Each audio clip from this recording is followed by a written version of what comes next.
As for Ed Sheeran, I'm convinced he's a Ghanaian. Welcome to Ultimate Health. And many thanks to those who patronize the old school pub chain at the Gold Coast. What a blast, huh? Another OPK class. Oye in Afriyie. Oye in Gold Coast. But anyway, we've had a whole month of breast cancer awareness, education. We've gone through the different management options, intervention options. I'm joined virtually by Dr. Owusu Afriyie, resident oncologist with the International Maritime Hospital. We're going to do a wrap-up. What did you learn during the whole month? Are we making any impact? Did you report for screening? What was your experience? WhatsApp is 055 11 11 997. We're live on Facebook and YouTube. Ultimate Health, your ultimate guide to healthy living. So we're going to do a wrap-up. Remember the emphasis. We hit on it. Early detection, screening, critical, non-negotiable. Let me say good afternoon to Dr. Owusu Afriyie. Doc, good afternoon. Hello, Doc. Okay, looks like I've... Let me see if Abeku can reconnect. We're doing a wrap-up on our breast cancer month, Pink October. We're in November now. And you can share with us what's up, huh? What did you learn? What can you remember? Any new insights when it comes to breast cancer, risk factors? How to lower your risk? How to screen? And then the different outcomes of screening, and then the steps that follow, and the different types of intervention, etc. You can share with us 055 11 11 997 Ultimate Health on Joy 99.7 FM. We'll have Dr. Owusu Afriyie. She's a resident oncologist to take us through the basics, the fundamentals. Yeah, trying to reconnect with her now, but you can fire off your WhatsApp messages. So, Doc Anita, you're welcome. If you can unmute. Hello? Okay, looks like I've lost her again. Just...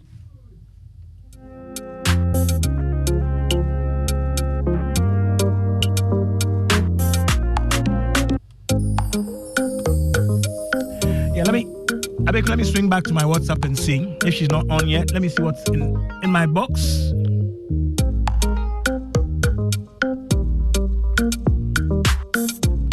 Did you go and screen? You know he's Joy 99.7 FM. Did you take advantage of the free screening available at various facilities? How did it go? Did you confront your fears? Did you get more education?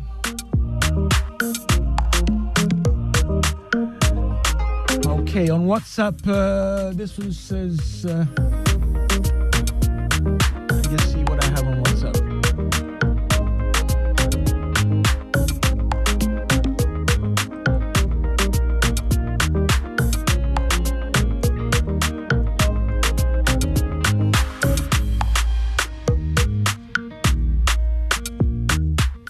Let's see how we sort out this technical challenge.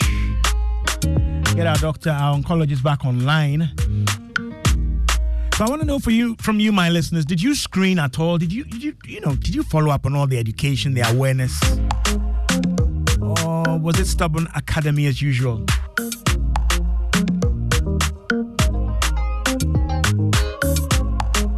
Joy 99.7 FM. We're doing a wrap-up on our Pink October month. What did you learn? What did you remember? What action, and more importantly, what action did you take?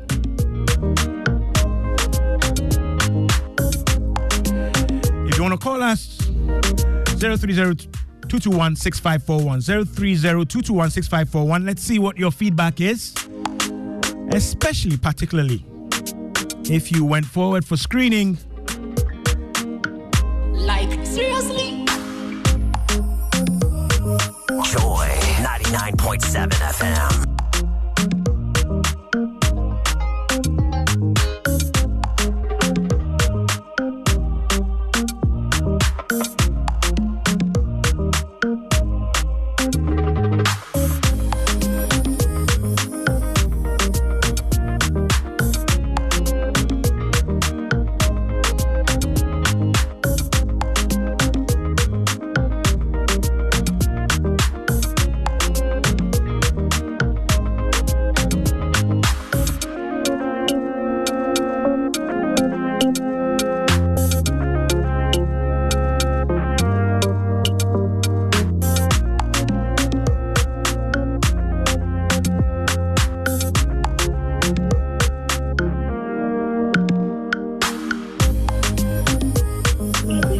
Okay, I have Dr. Anita Owusu Afriyie on the phone lines. Doc, good afternoon.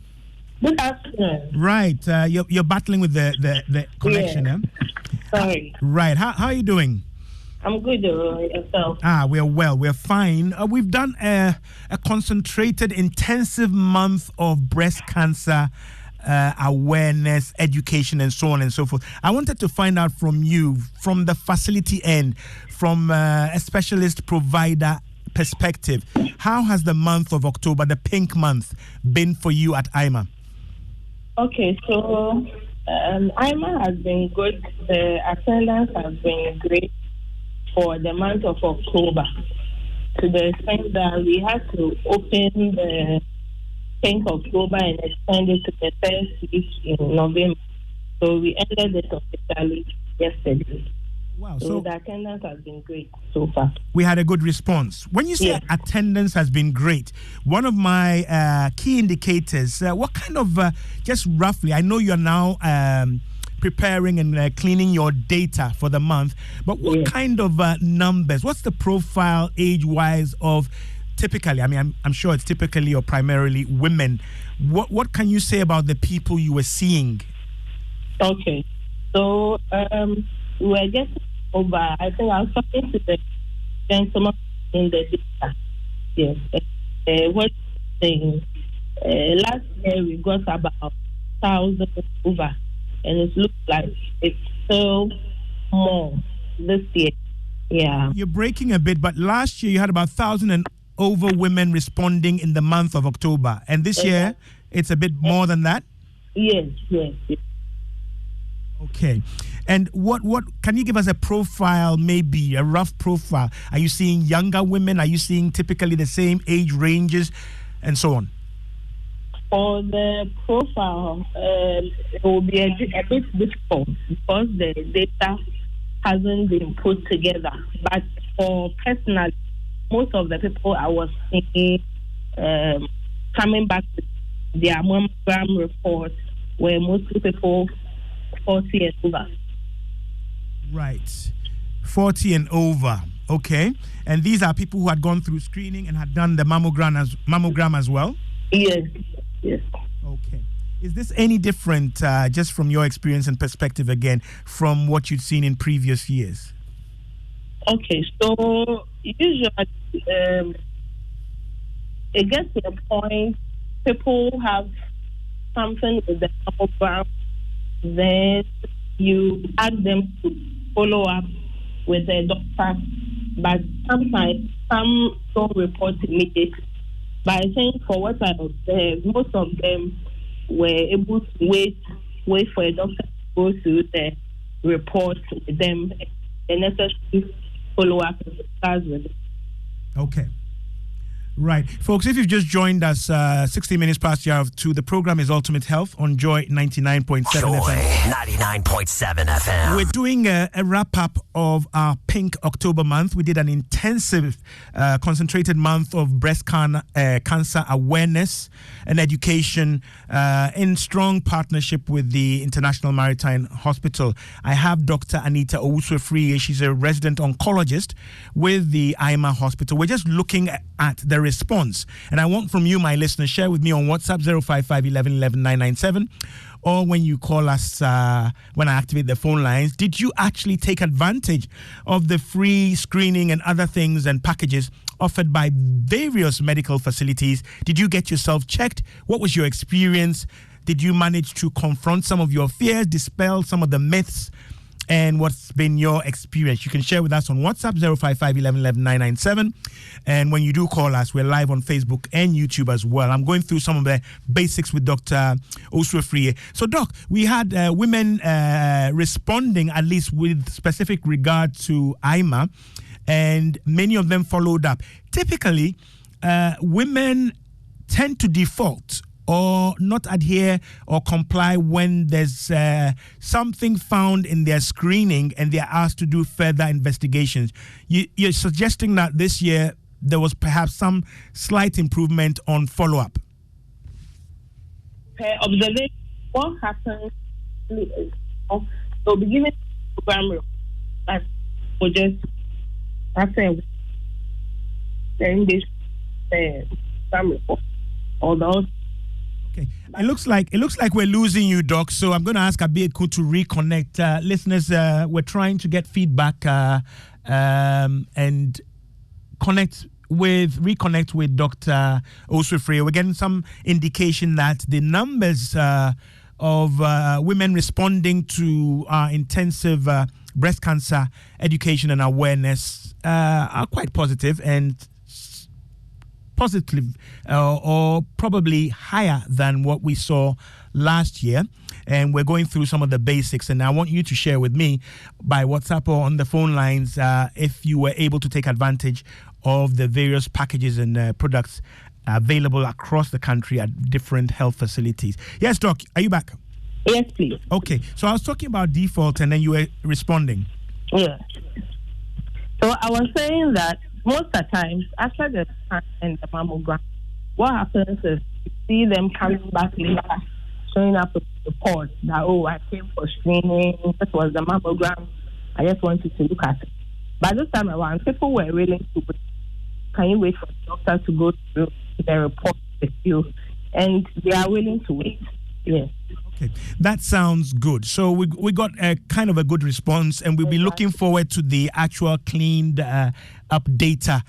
Oye Nafienya says it was nice to meet you in person. Welcome to my home. Yeah, Ufenya, I said Ufenya.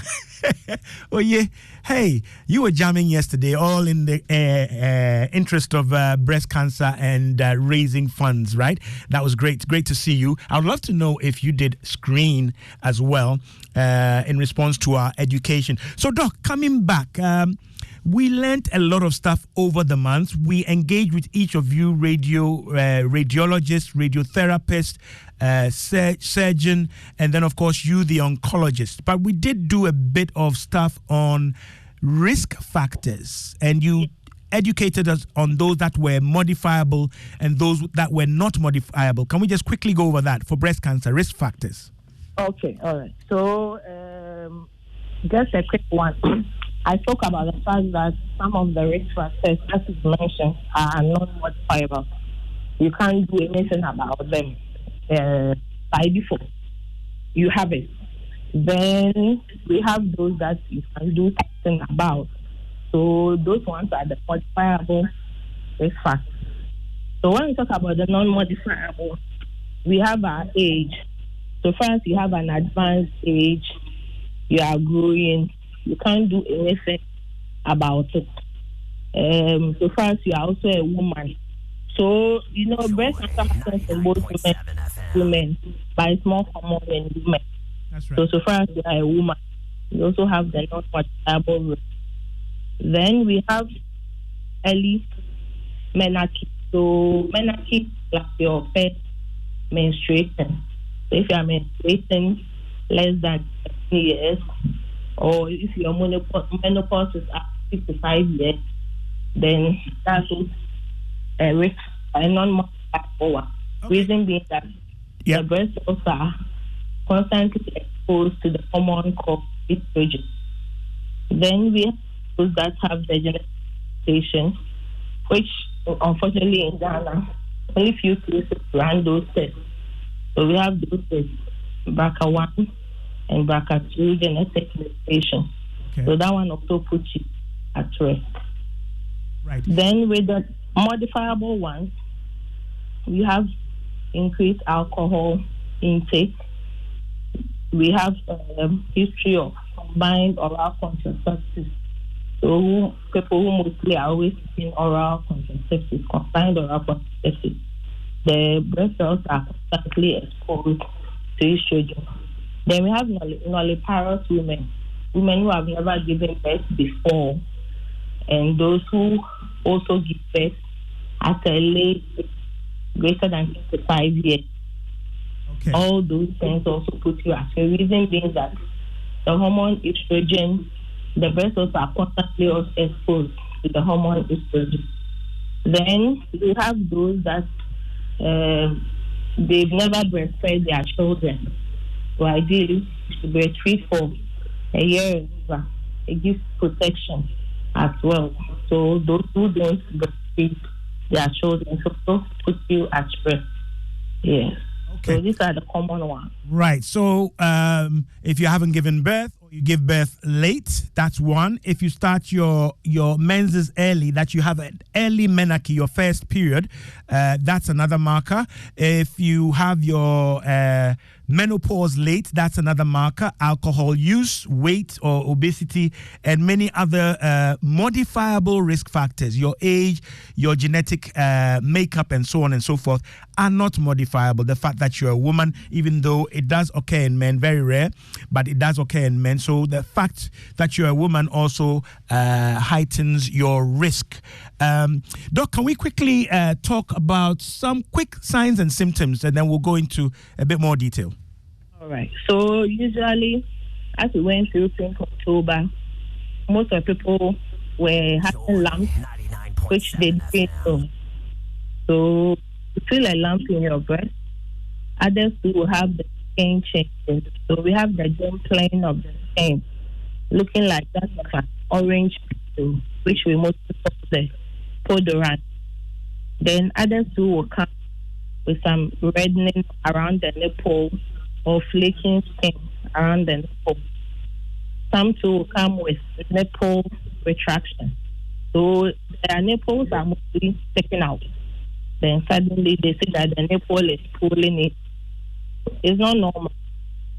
We have people who are born with certain nipples. So if you have that, please don't conclude I said you have signs of breast cancer. No. Okay. Those who have that, when you suddenly also see your breast also the nipples sticking out, then that's like opposite of what you had since growing up. So you just have to get a check. Yeah. Then we have people that come with discharge from the nipple. Commonly, it's bloody discharge, but we have others with other kinds of discharge, cream discharge, milky discharge. It doesn't mean you have breast cancer, no. The fact you're having the abnormal nipple discharge, you are not a breastfeeding mother, please come and get. Then some also get ulceration. Ulceration is like a sore, any part of the breast. When you see anything of that, kindly get to the hospital for it to be. Okay, right. 26 minutes past the hour of 2 on Joy 99.7 FM. The program is Ultimate Health, your ultimate guide to healthy living with me, Norte by Nature. I'm speaking with resident oncologist at the International Maritime Hospital, Dr. Owusu Afriyie. We're doing a wrap-up on our Pink October month. We want to recall, refresh all the things you learned, all the things you became aware of, new insights, things that you didn't understand. We engaged the radiologist, we engaged the clinical radiotherapist, we engaged the surgeon, and we engaged Dr. Owusu Afriyie herself, the oncologist. It's a multidisciplinary team that will handle you. We also spoke with the pharmacist about the medications that are used to treat and manage breast cancer. If you have any questions, concerns, experiences, WhatsApp is 055 11 11 997. We're live on Facebook and YouTube, and we'll shortly activate the phone lines. This one is from Mauli in Oda, or Mauli Oda. It says, I'd like to know if breast size is a risk factor for breast cancer. Good afternoon. Doc, any response to that? Breast size? No. So whether you have small breasts, you have big breasts, it's not a risk factor. No, funny enough, we have patients that come in that they notice their breast size was becoming big. But because they've always admired big breasts, they ignore it. And later we investigate and find out that there was actually something going on. So breast size is not a factor, please. Just that if at any point you have a small breast, you notice that the breast is becoming big, please report to the hospital. I always say that we have one breast bigger than one for women. So make sure you know your body. You stand in a mirror, you know that, okay, my left breast is bigger than my right breast. So if at any point you notice your right breast becoming bigger, then you should be worried. Okay, right. So breast size is not an indicator, though she mentions that some women notice a change in the size of their breasts, and because they are looking for larger breasts, they may ignore it, all right? But that in itself or independently is not an indicator when it comes to breast cancer. Okay, you can send your questions 055 11 11 997. That's WhatsApp. We're live on Facebook and YouTube. The program is Ultimate Health. We're doing a wrap up on our Pink October month with resident oncologist Dr. Owusu Afriyie. She's at the International Maritime Hospital. We're also keenly interested in whether you proceeded, you heeded, you complied and had yourself screened, and if anything was found, whether you followed and complied with the requested or indicated follow-up investigations. You can share with us kindly on WhatsApp 055 11 11 997, or when we activate the phone lines, you can join us with that. So, Doc, let me ask this: what about women who, came for screening? If nothing was wrong or nothing indicative was found, what is the communication they should have received? All right.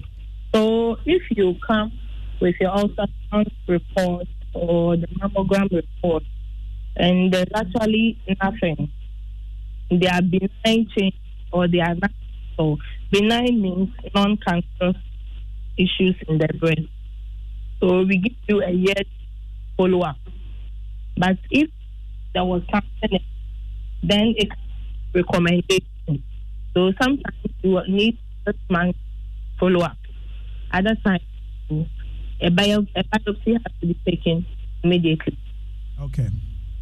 Right. So you'll be given some recommendations as to the frequency and the intervals of your follow-up screening.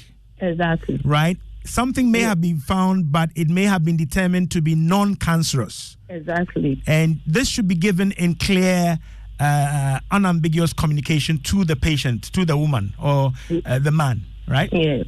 Yes. Okay. So is this something you receive after some time, or would you receive that on site at screening? All right. So what happens is we we do the clinical breast exam. We let you do the ultrasound if you're below 40 years, above 40, you do the mammogram. Then you come back to the screening room with a report. So we look at it. If they are non-cancerous, as I said, then we educate you on the yearly follow-up. But sometimes they saw something which they are not too sure. So you need a 6-month follow-up. We tell you that to immediately. We don't let you go because, the anxiety alone, patients have come done reported, then you tell a person to come back later. Amazing. So we do that immediately. We tell you how you should follow up, whether yearly follow-up or this follow-up. Okay. That's what I was saying, that this year the response has been good.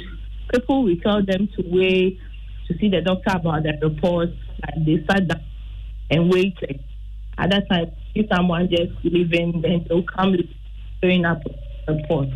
Okay. Yeah. Right, Doc, one of the things I want to hit on or get more clarity on, you said after screening, there is a report that is provided. Yes, please. Is it possible that somebody can come for screening at a facility, not necessarily IMA, but receive no report or receive only a verbal feedback? When you say report, is it something that is printed out that you get a copy of? Can you just clarify that? All right. So usually the report is something that has been written out detailed by the radiologist. So the mammogram, I said, we have lots of things we look out for, and all that will be written by the radiologist. Okay. We have this classification called the BIRAD classification. Right. So the radiologist will write, okay, it's BIRAD 1, BIRAD 2, BIRAD 3, like that, up to 6. So these things cannot be interpreted by the patient unless maybe the patient is a clinician. So we take it to explain to the patient. So there's actually a detailed report which we even recommend you, the patient, you keep it well. So that if at this point in time you find yourself anywhere And I mean, you are telling a clinician that, I did a program 6 months ago. I was asked to do a follow-up after 6 months. That report is there, or the film is there, right. or a comparison. So, Doc, can you speak to these situations where maybe churches, organizations, employers organize screening exercises and people go through, they claim they get a verbal feedback and they're quite happy and they go away, satisfied. You're suggesting that any meaningful screening should give something of a substantive formal report and the follow-up steps required. All right. So most of the screening in churches at the marketplaces, we do the clinical breast exam only. Okay. Right. But if anything is picked up, we recommend you go and a mammogram, a nearby facility, or a scan, a nearby facility.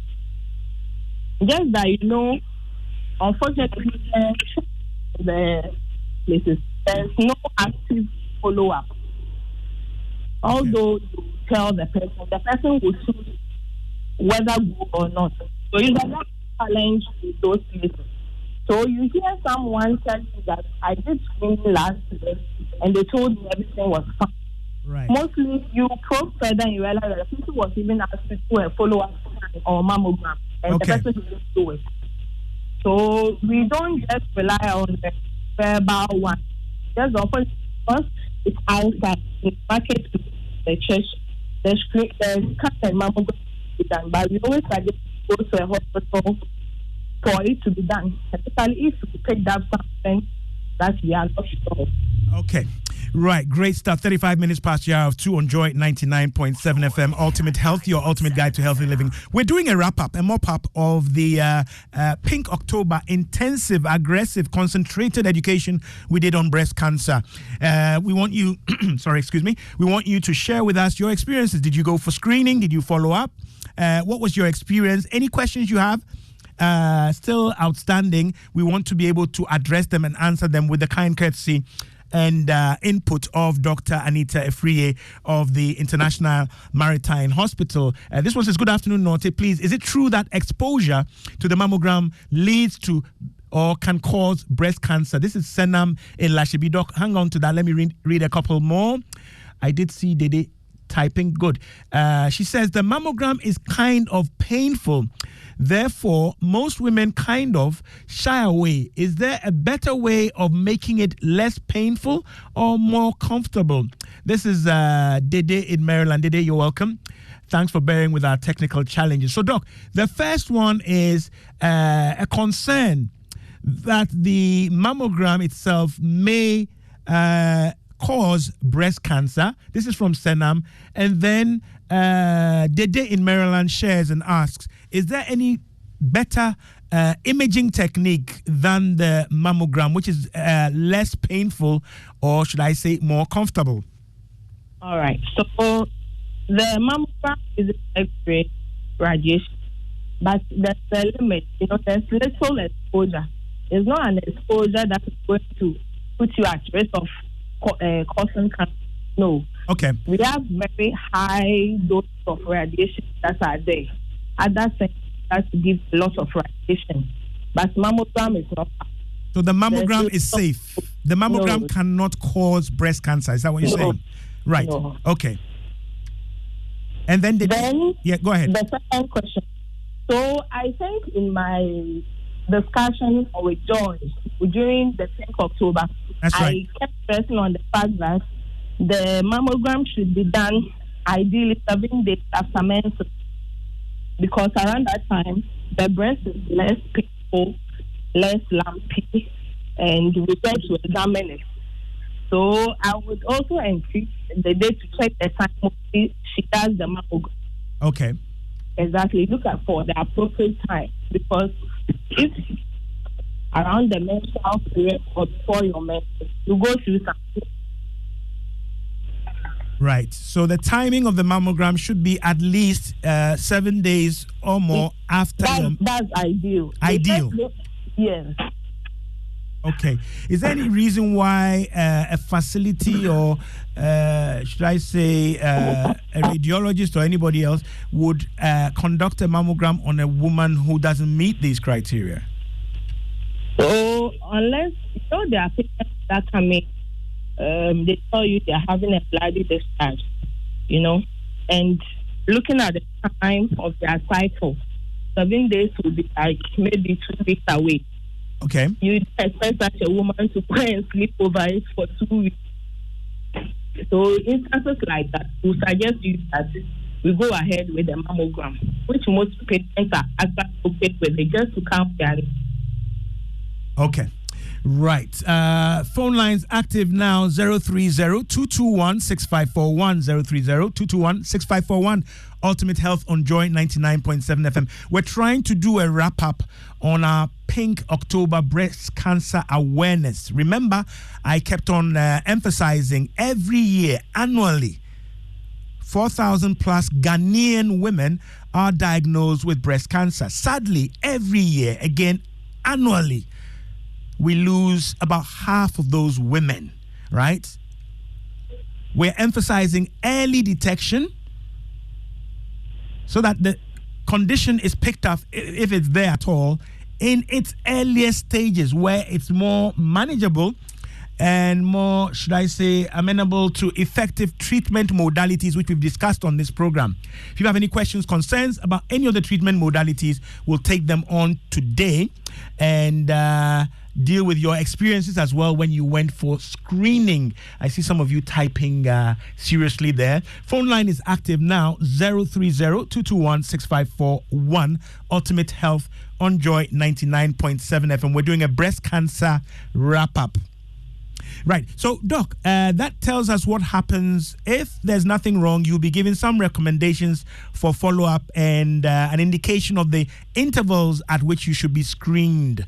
Now, if something positive is found, how is this communicated and what are the kinds of follow-up steps that a woman should expect? All right. So, I spoke about the viral communication after you done the mammogram.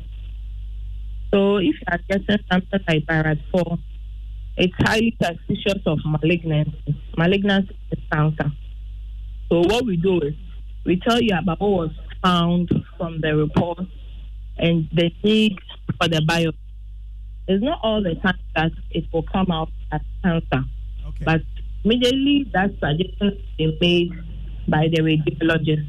It's important we do a follow-up as soon as possible. And the feedback has been good so far. Looking at Pink October, anybody that we saw in it, they went ahead with biopsy. Okay. So, just going back again for the benefit of our listeners, again, let me say phone lines are active, 030-221-6541. You can call and speak to Dr. Owusu Afriyie, oncologist with the IMA Hospital. Going back to the report that I asked about, you should, if the follow-ups are done, you should get a formal report. So, at that stage of that report we discussed a few minutes earlier, a biopsy may not have been done. Is that right? So, based on the virus classification you get, if you are getting virus 2, if you are virus 3, you would come for another screening within 6 months. But virus 2, virus 1, mostly that means starting on benign. So, Doc, on behalf of my listeners again, you mentioned this classification. Can you just explain what it means? If you have any of these levels or degrees, what does it mean? And what is the Barrett 1, 2, 3 that you're mentioning? All right. Okay. So anybody that comes for a mammogram, there are some things we are looking out for. So the radiologist will write a formal report looking at whatever they saw. So if it's viral, it means the imaging wasn't complete.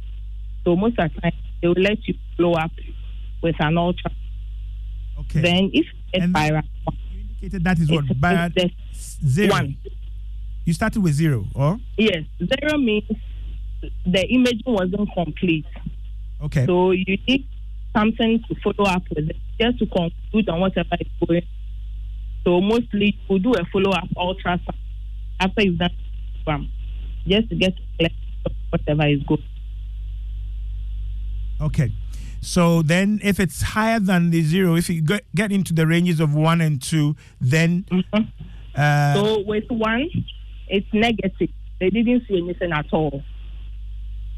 Then with 2, they were benign means non-cancerous findings. Okay.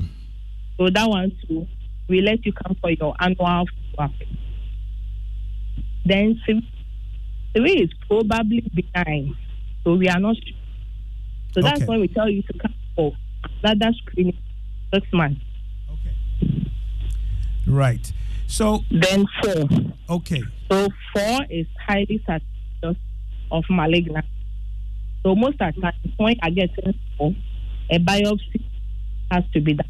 Okay. Now, let me ask you, though you've clarified, I understand. Let's just make sure. So for my listeners, these classifications you're mentioning, 0, 1, 2, 3, 4, are indicating whether whatever was found is cancerous or not.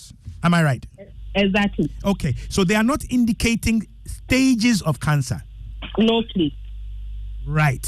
Okay. So you're getting this feedback after a mammogram that may be indicative, and the degree of indication will suggest what follow-up is needed and whether you need to do an ultrasound and so on and so forth.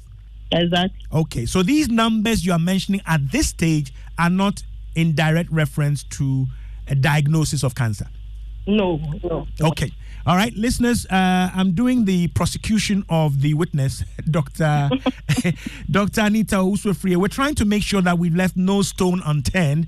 Of course, education and service provision continues after October, but we want to make sure we've done a tidy up with you. So the phone line is active, 030-221-6541. WhatsApp is 055 11 11 997. Sena Milashibi wants to know how often you should have a mammogram. I guess he's listening to these classifications and asking that as a follow-up. If there's nothing, if you are clear, how often, Doc, should you have a mammogram? So if would recommend it. We lost you briefly there, Doc. If what? If you are clear. Yeah. We recommend yearly. Yearly mammogram? Yes, please. Okay.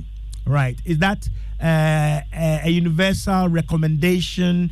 Does age come in here? All right. So usually they recommend that you go through it yearly, but after around age 50, some decide that okay, you do it 2 to 3 years. Yes, if the previous ones were fine. But most of the time, I tell people to do it yearly because I've seen people that they make the care of mammogram and the following year, something was dead. Okay. Right. So yearly or annual mammograms are recommended. Past the age of 50, you may have that spaced out a bit, on condition that your previous mammograms were clear. Doc is emphasizing that some people miss their mammogram, and then when they come back to compliance, when they actually go and do one, something may be found. So the annual recommendation should answer you, Senam in Lashibi. Dede in Maryland asks, what about women who have gone past their menstruation gimmicks? They are menopausal.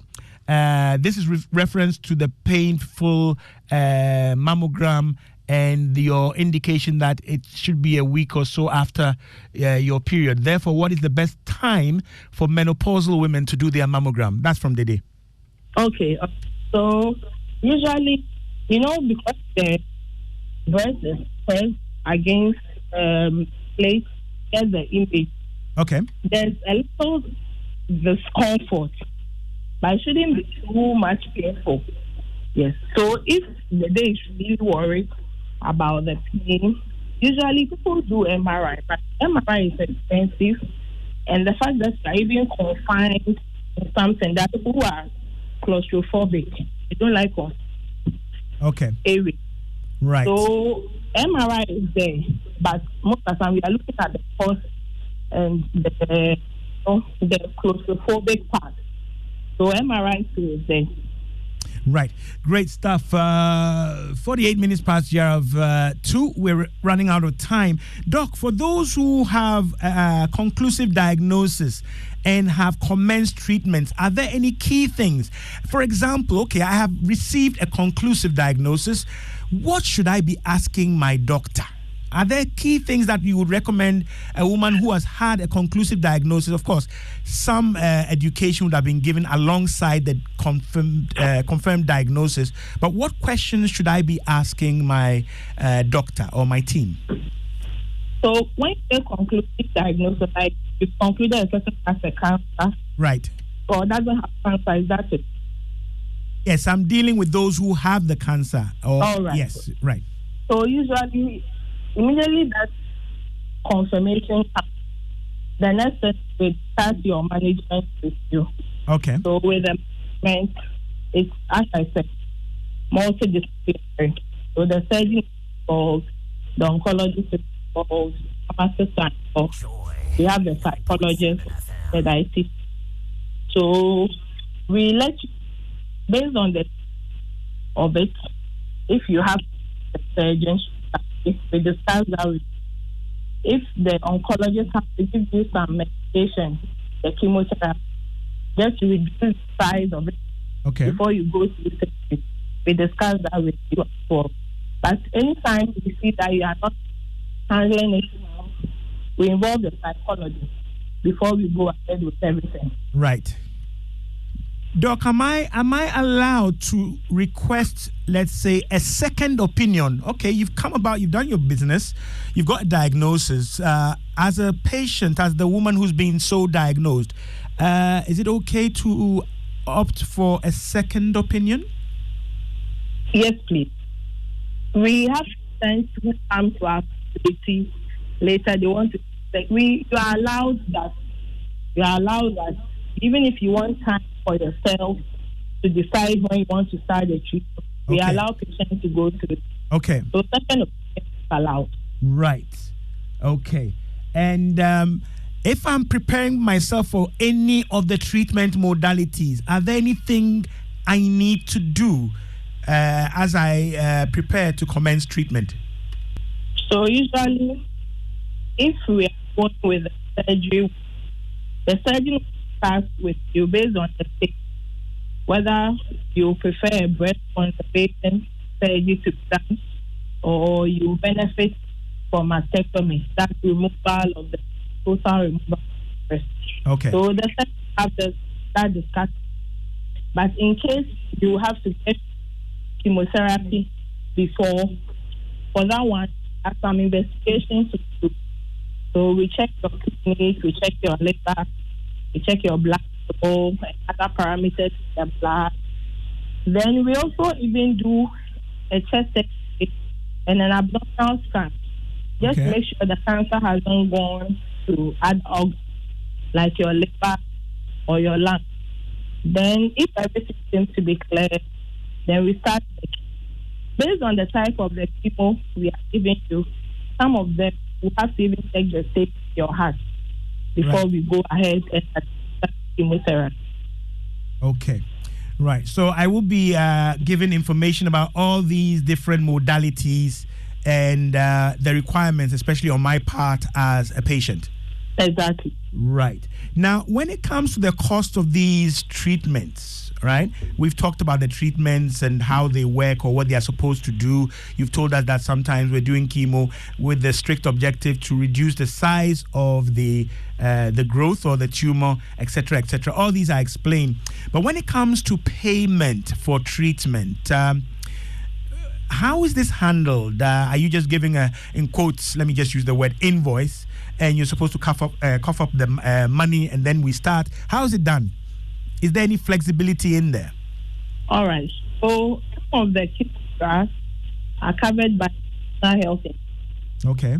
So those that are covered as part of your treatment, we let you. Those that are not, we let you know the cost. So mostly they come for every 3 weeks. So we let you know the cost per session. Every side come the amount involved. Then you plan. So you know that, okay, I have to pay this for this person. Okay.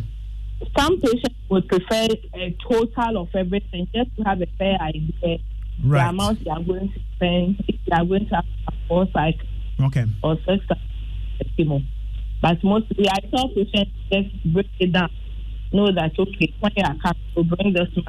Right. It makes it easier. Break it down. It's less frightening, less daunting, and less distressing. Than to write the whole thing for you. That's when most patients are allowed. Okay. Yes. Right. Good afternoon, Norte. Please, can I just walk into a facility and request for a scan, mammogram, etc., or do I need a referral or a doctor's request? This is from Matthew in Osu. All right. So for IMA, like this, you can walk to the radiology department, then tell them you want to do a mammogram or a scan. So based on your age, if they are 40 and above, even if you come and you say you want to do a scan, they know that 40 years and above, you are supposed to do a mammogram. So they will correct you that ideally you're supposed to do a mammogram. Okay. Then they do it for you. If it's a scan below 40, they will do it for you. Okay. So I don't think you will have to get a prescription. Yeah. Okay. So you can walk in and make the request. Okay. Now, if I don't have all the money, will you, the clinicians managing my cancer, will you start? Or would you want me to have a certain threshold amount of money? Okay, it's been diagnosed. This is the treatment plan. It's been discussed. But I have a little. Would it commence? So it depends. You know, people have therapy. We tell the exact cost involved and the number of times will be coming. So most of the patients, from what I've seen, they make a deposit, maybe half of the money. Okay. Then as they are coming daily, they start preparing to pay the remaining. So it's not like you have to get everything. For chemo like this, for the session you're coming for, you have to pay for it. But it doesn't mean you have to pay for the entire session before you get your no. But most of the time, I tell patients that to avoid any break in your treatment, as we've told you the amount, try and prepare so that it won't get to a point that today you have to come for chemo, then you don't have them. Some will wait weeks later, they still have that. They didn't have the money. They've now got Right. Okay. So we don't want your treatment to break. We want to have a continuous flow of treatments in order to achieve the treatment plan goals. That's right. Yep. Okay. So I was going to ask, you mentioned psychologists coming into the picture. Obviously, they are managing the psychological response to all of this enormity of a diagnosis. Do you have any bridges with support and care groups? I'm undergoing therapy. I'm not aware of any support group. This week, actually, we had intended to speak to survivors and the support angle of this. We'll try and do that next week. But does the hospital itself facilitate and promote the bridges between support groups and patients? All right. So there are some support groups around. Just that, in Ghana, because of the stigma, most people don't their step out. That I'm going to breast cancer treatment or I'm going to breast cancer, as compared to what we see in the Western side. People are mostly out there, confident about their treatment. They survive breast cancer treatment. It's not like that here. Okay. So the support groups are actually few. Sometimes we try to engage them, but you find that the patient is not even willing to be involved. Right. So that's the challenge we mostly get here. Okay. Unless they know the support group is going to actively pay for their treatment. Okay. They are more biased towards financial support. Exactly. Right. But the emotional and other forms of support, right? Because of the stigma, most people don't want to get comes to that. Right. Linda wants to know, How much do mammograms typically cost? So mostly it's around 400 to 500. You know, because of the Pink October, a lot of facilities use their own. IMA was even giving 40% discount. So people were paying about 200 and something. But you should budget around 450, maybe 500 maximum. Right. 500 maximum for a mammogram. Okay. This is from Dede in Maryland again. Is it true or is it a myth that if one's dad had prostate cancer, there's the likelihood that his daughters may have breast cancer? This is from Dede. All right. So I spoke about BRCA gene mutation, if you remember, the non-modifiable risk factors. Yes. So there are some cancers that are also related to BRCA gene mutation. Okay. We have breast cancer, we have ovarian cancer, we have prostate cancer, we have colon. So if there's someone in the family that has had ovarian cancer or prostate cancer, it could be the person has a mutation, right? And we don't know. So that's why it puts you, the female, at risk, right, of the breast cancer, or ovarian cancer, right? So that is related. So that is related to the specific genes involved. Yes. Okay. And if you have them, then there could be that relationship or that linkage or correlation. Yeah. Okay. Right. Great stuff, Doc. We've run out of time. You've been most helpful.